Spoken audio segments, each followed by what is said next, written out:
So, yeah. Hello, everyone. This is Junaid from Fly, and welcome to the Fly podcast series. Here, we try to answer all the questions around the application process, campus life, placements for all your MBA aspirants out there.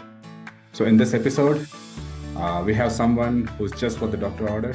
She is an ISB alumnus, part of the admissions committee from ISB. She has been actively mentoring and supporting aspirants globally for almost 9 years now, and my friend, Ms. Aishwarya Ajay. Welcome to the Fly Podcasts.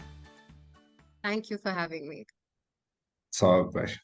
All right, so let's start off with the basics. Why ISB? Why not ISB? No, honestly, for me, ISB was a very different decision. I was very conscious that when I was picking my grad school, I wanted to pick something that is centered in the eastern part of the world, part of the Asia growth story. That has been my passion. That is where I've really seen myself working.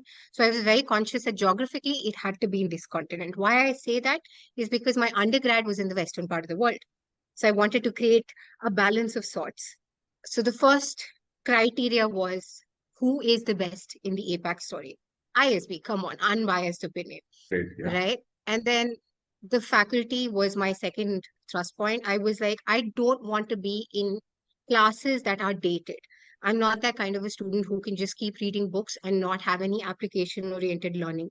And all of that really enticed me towards ISB. The faculty is into research, their industry partners, they're teaching you stuff that is current. That was important to me. And I think the third part, outside of everything else, was the time, right? It's an outstanding challenge to put yourself through about a year of an MBA, still learning everything that a 2-year MBA would teach you, but in such a high pressure way and doing it so successfully. I mean, ISB's carved its name in doing it, right? And being recognized for delivering such a good program. So for me, all of these things together made sense as I was transitioning out of my career into another student role. So yeah, why not ISB? True, agreed. Yes. Right. So you've been part of the AdCom, the admissions committee at ISB. So can you elaborate a little about that role?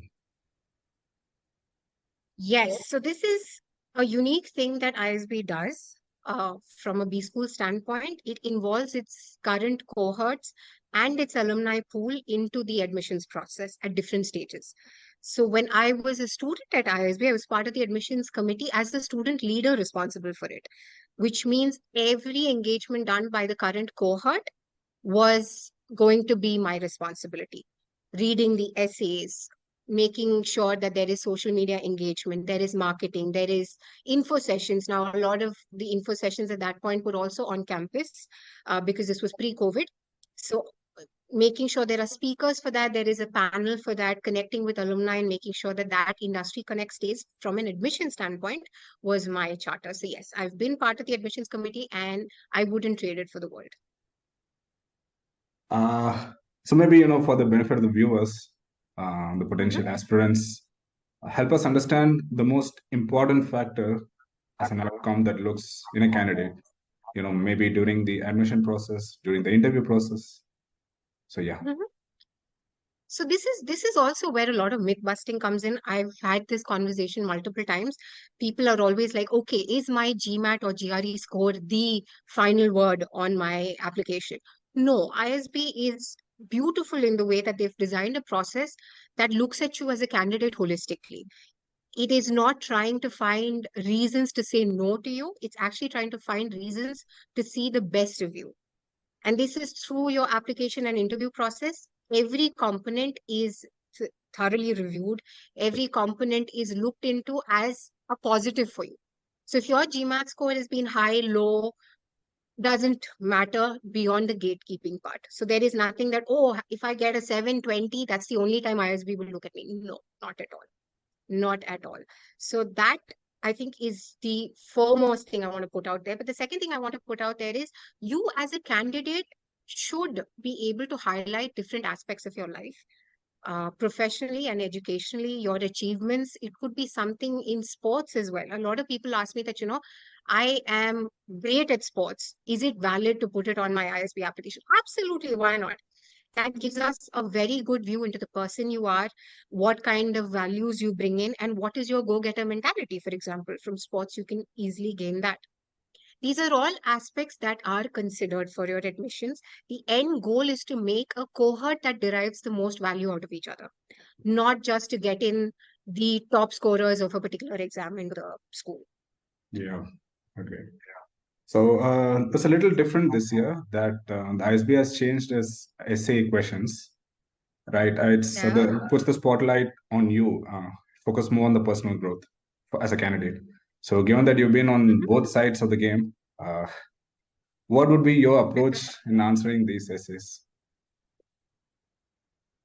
Well, I like the fact that they have switched up the questions and really made you think a little bit more about yourself as a candidate. It's a really nice thing. I think approach wise, I would do two things. One, I would go back and really profile. Sometimes what happens is when we're trying to write essays or resumes, we get so caught up in the word count that, oh, 100 words, oh, one bullet point, that we really disassociate from what we actually did. We're so much into those numbers and the presentation, right? So really go back and relive, if possible, what your profile is and look for stories where you've had to make a decision. That would be the step two. And decisions could be anything, right? It could be what stream did you choose in college, for example. Or it could also be when did you put your foot down and not stop taking an unpleasant situation. It could be a whole array of situations where you had to make a decision. Typically, if you made a decision, my belief from my years of coaching is that you've also grown. You've learned that you have to act. You're not just a passive participant. Now you want to be an active person in that situation, and you've grown. Those stories might be where you will find that golden nugget for your essay. Talk about that. And of course, third point, don't try to get into the mentality that you want to only show your vulnerable side and not end that essay well. I've seen a lot of people fall into that trap. They go so much into explaining the situation, they forget to talk about themselves and how they actually grew from it. So really take stock of why did you make the decision? What changed? What did you learn? And how did you grow? So that would be really my approach. Great. All right. So let's turn up the heat a little here, right? We're going to do a rapid fire round. I'm going to Okay. barrage you with a series of questions in quick succession. So are you ready? Yes. Okay, let's brace All ourselves. right. Let's do this. Here we go. Favorite faculty?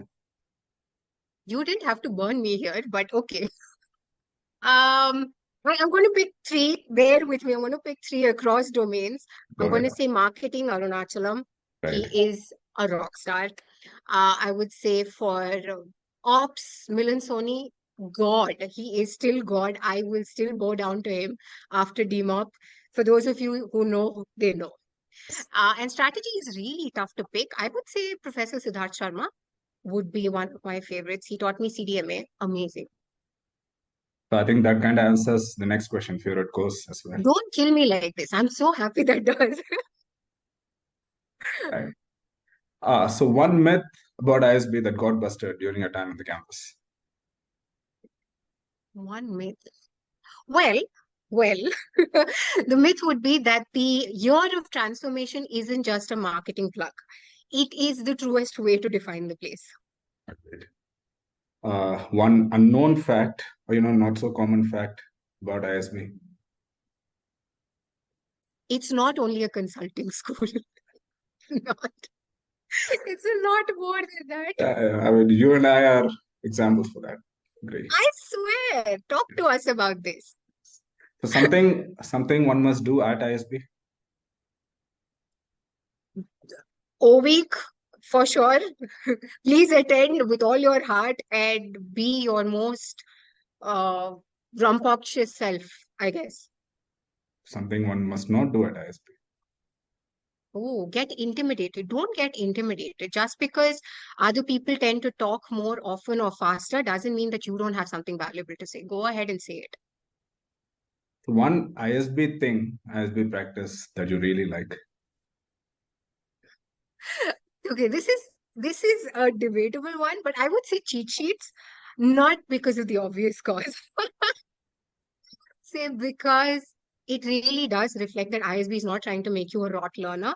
They believe in your application of theories. So even if you have it written on a cheat sheet for an exam, which is practice, guys, don't come at me for this, which is practice, you are still going to learn a lot. That's the best thing ever. One ISB thing that you don't like. It ends so fast. I might sound sappy for saying this, but it ends so fast. I agree. One word to है ना? describe. Yeah, one word to describe when you first walked into the campus, like the experience. Oh, I just remember telling myself, all right then, let's do this. So, one word to describe your placement experience. Intense. Let's just leave it there. Intense. One word to describe your post ISB experience. Ooh. Phenomenal and roller coaster. I'm going to pick two again. All right. And I agree with both. Yeah. Thank you. One advice to the candidates on how to get the most of what ISB has to offer. Single line of advice. Don't be afraid to take your place at the table. You've earned it. Enjoy it. Yeah. So finally, the first round is right around the corner, and do you mind sharing a few tips to the applicants this year? I think I'll share two pieces. Of course, we've had pieces through this discussion as well. First one, really be honest with yourself and don't think of a plan of why you're coming to ISB. Think more of what is the purpose. Why are you trying to get into a B school? Why are you trying to do an MBA? There's some broad purpose. Stick true to it. Be honest with yourself. Number one. Number two, really be proud of the candidature you present. Don't look for reasons to undersell yourself. I always tell people you should be the last person on this planet who undersells yourself, who pokes at yourself or talks about your shortcomings and apologizes for it. If you have shortcomings, that only makes you human. Embrace it and present yourself in your true and proud form. That would be it. I think that's pretty much it. That brings us to the end of this episode. Thanks a lot, Aishwarya, for your time. This was fun. And sure, for the viewers out there, it was super helpful as well. Yeah. I hope so too. Thank you so much for having me. It was our pleasure. This is Junaid signing off. Thank you all for watching. Fly high.